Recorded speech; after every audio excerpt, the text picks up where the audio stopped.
రైతు సోదరులందరికీ నమస్కారం. నేను చూపెట్టే మొక్కలు ఇవి నర్సరీలో మనకు దిగుబడిని ఇయ్యని మొక్కలని గుర్తించి వీటిని నర్సరీలోనే నాశనం చేయడం జరుగుతుంది. వీటిలో కొన్ని లక్షణాలు ఉన్న మొక్కలు తప్పనిసరి పరిస్థితులలో కానీ కొన్ని లక్షణాలు దాదాపు 4 నుంచి 5 సంవత్సరాల తర్వాత బయటపడతాయి. ఆ మొక్కలు రైతు యొక్క పొలంలో గిట్లా కనబడితే అవి కూడా మనం తీసేసి వేరే కొత్త మంచి మొక్కలు పెట్టుకోవాలి.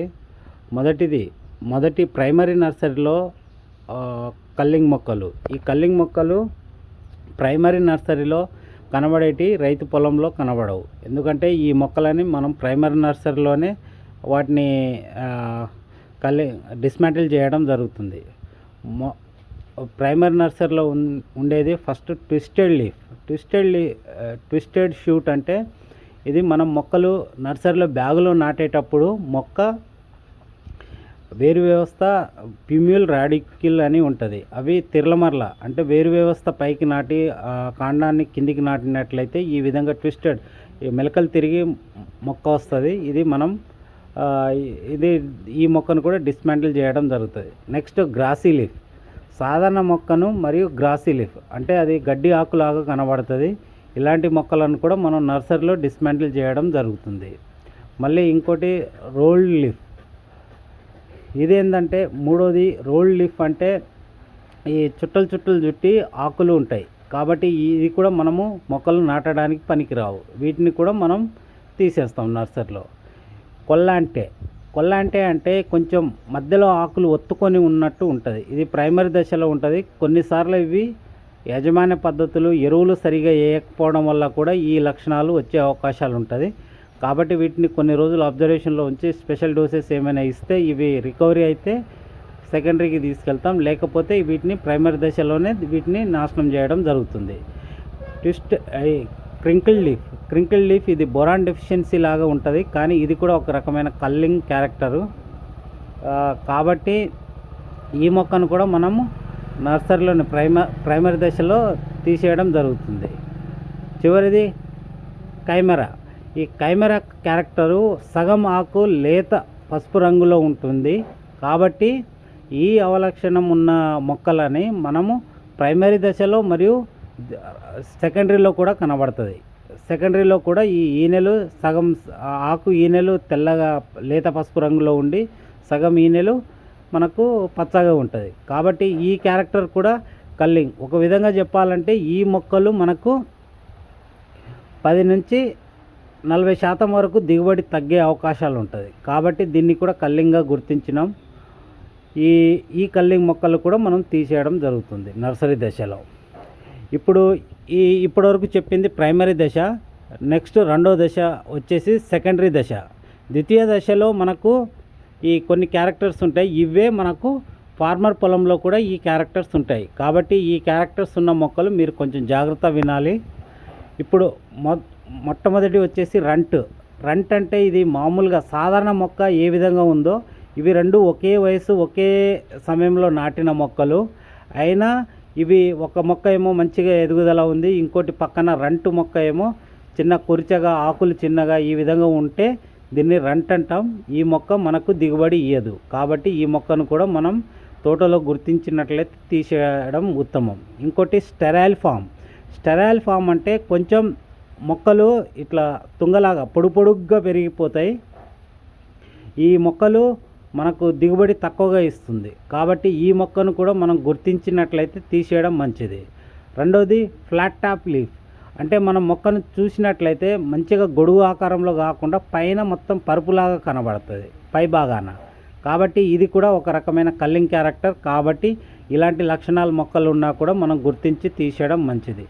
ఇంకోటి లింప్. ఈ క్యారెక్టర్ ఏమో మొత్తం చిందరవందరగా ఏదో పక్షులు వచ్చి దాన్ని చెడగొట్టినట్టు మొత్తం అస్తవ్యస్తంగా కనబడుతుంది. సాధారణ స్థితిలో ఉండదు, మొక్కలు చింపిరిగా ఉంటుంది. కాబట్టి ఇలాంటి లక్షణాలు ఉన్న మొక్కను కూడా మనం తీసేయడం ఉత్తమం. ఇంకోటి జువెనైల్ ఫామ్ అంటే సాధారణంగా మనకు ప్రైమరీ దశ నుంచి సెకండరీ దశలోకి మార్చినాక 8 నెలల తర్వాత ఈ ఆకులు ఈ కొబ్బరి ఆకుల నుంచి ఈ విధంగా పామాయిల్ ఆకుల్లాగా ఈనెలతోటి ఆకులు రావడం జరుగుతుంది. కానీ 10-12 నెలలు వచ్చినా కూడా ఈ ఆకులు ఈ చెట్లు అట్లే ఉంటాయి. దీన్ని జోనల్ ఫామ్ అంటాం. ఈ జోనల్ ఫామ్ కూడా కల్లింగ్ క్యారెక్టర్. ఇది కూడా ఒక రకమైన కల్లింగ్ క్యారెక్టర్. ఇది సాధారణంగా రైతుల పొలాల్లో వెళ్ళదు. ఒకవేళ తక్కువ చిన్న వయసులో ఉన్న మొక్కలు తీసుకెళ్తే ఈ క్యారెక్టర్ను మనం గుర్తించలేం. కాబట్టి ఇలాంటివి కూడా మనకు కొబ్బరి ఆకులాగా అట్లే ఉన్న చెట్లు ఏమైనా ఉన్నా కూడా మనం తీసేయడం ఉత్తమం. ఇంకా మిగతా ఏంటంటే వైడ్ ఇంటర్నోడ్ అంటే మనము ఆకులో చిన్న ఈనెల మధ్య దూరం చాలా ఎక్కువ ఉంటుంది. దాన్ని వైడ్ ఇంటర్నోడ్ లీఫ్ అంటాం.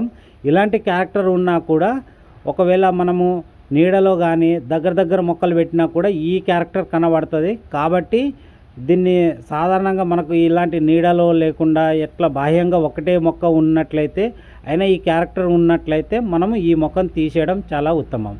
రెండవది నారో పిన్నెట్ అంటే ఈ ఇంటర్నోడ్స్ అంటే ఇప్పుడు ఇందాక వైడ్ ఇంటర్నోడ్కి చెప్పిన దానికి భిన్నంగా ఉంటుంది. దీనికి దగ్గర ఉంటాయి ఆకులన్నీ, పల్చగా ఉంటాయి. కాబట్టి ఈ నారో పిన్నెట్ క్యారెక్టర్ కూడా ఇది ఒక కల్లింగ్ మొక్క.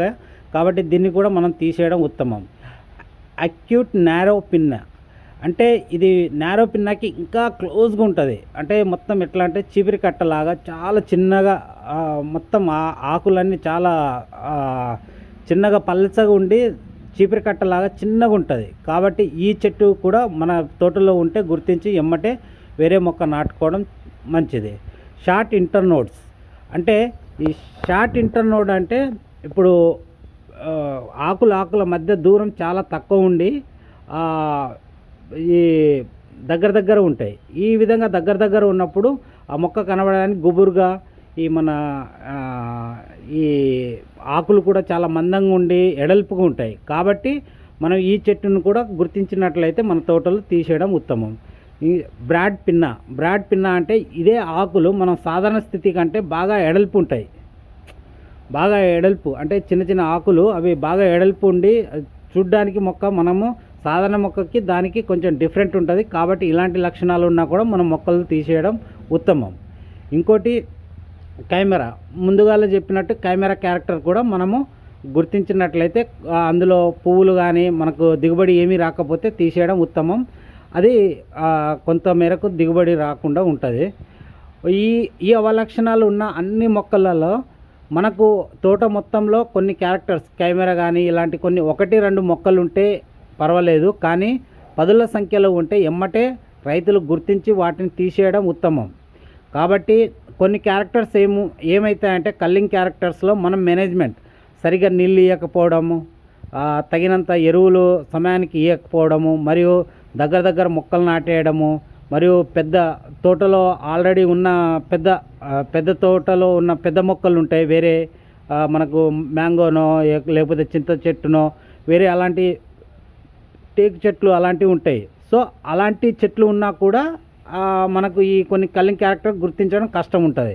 కాబట్టి రైతులు నాటేటప్పుడే జాగ్రత్తగా పెద్ద చెట్లు ఏమీ దగ్గరలో లేకుండా చూసుకొని నాటుకొని మంచి దిగుబడి పొందాలని ఆశిస్తూ ముగిస్తున్నాను. Thank you.